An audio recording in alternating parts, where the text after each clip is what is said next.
आजादी के इतने सालों के बाद भी इंडिया को एक डेवलपिंग नेशन यानी कि एक विकासशील देश क्यों कहा जाता है? पूरे विश्व में अगर हम लोग देखें तो पूरे कंट्रीज को तीन कैटेगरी में डिवाइड किया गया है। पहले में आता है डेवलप्ड नेशंस, जैसे कि आप लोगों का अमेरिका, ब्रिटेन और फ्रांस। दूसरे में आता है इंडिया और चाइना जैसे डेवलपिंग कंट्रीज, और आखिर में आता है अंडर डेवलप्ड कंट्रीज जैसे कि अफ्रीकन कॉन्टिनेंट में जो भी सारे देश हम लोग देख रहे हैं। यहाँ सबसे बड़ा सवाल ये उठता है कि आजादी के 76 साल के बाद भी हम लोग डेवलप्ड नेशंस के कैटेगरी में क्यों नहीं आ पाए। इसके उत्तर में हम लोग सरकार को दोष दे सकते हैं, नहीं तो हम लोग ऐसा भी बोल सकते हैं कि ह्यूमन रिसोर्स का डेवलपमेंट नहीं हो पाया।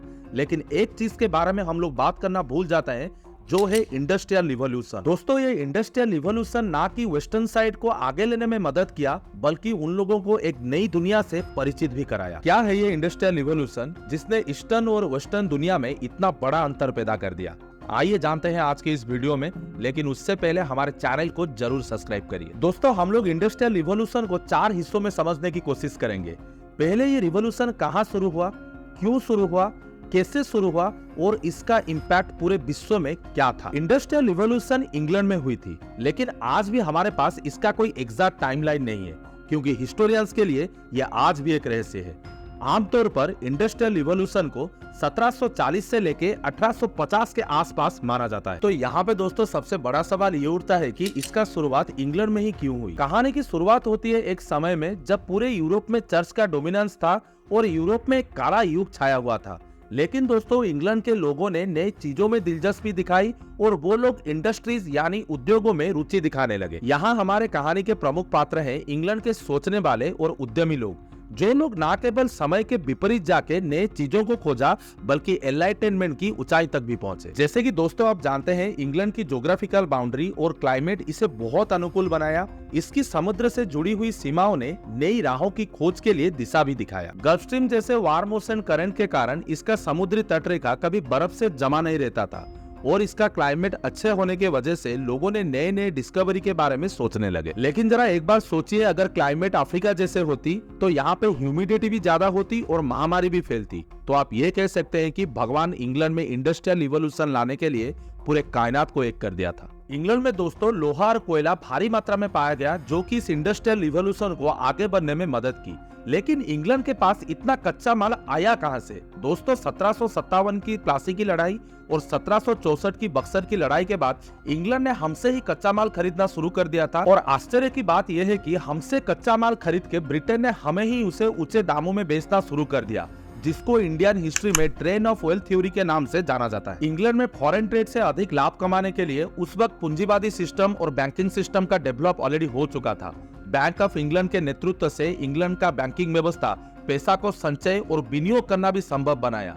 यही था दोस्तों हम में और उनमें सबसे बड़ा अंतर। जबकि हम लोग भारत में जमींदारी और साहूकारी जैसे सिस्टम से जुड़े हुए थे, उसी वक्त इंग्लैंड में बैंकिंग सिस्टम का डेवलप ऑलरेडी हो चुका था। अगर यही सिचुएशन हम लोग यूरोप के अलग देशों में देखें तो वहां पर सिविल वॉर और पॉलिटिकल इंस्टेबिलिटी चल रही थी।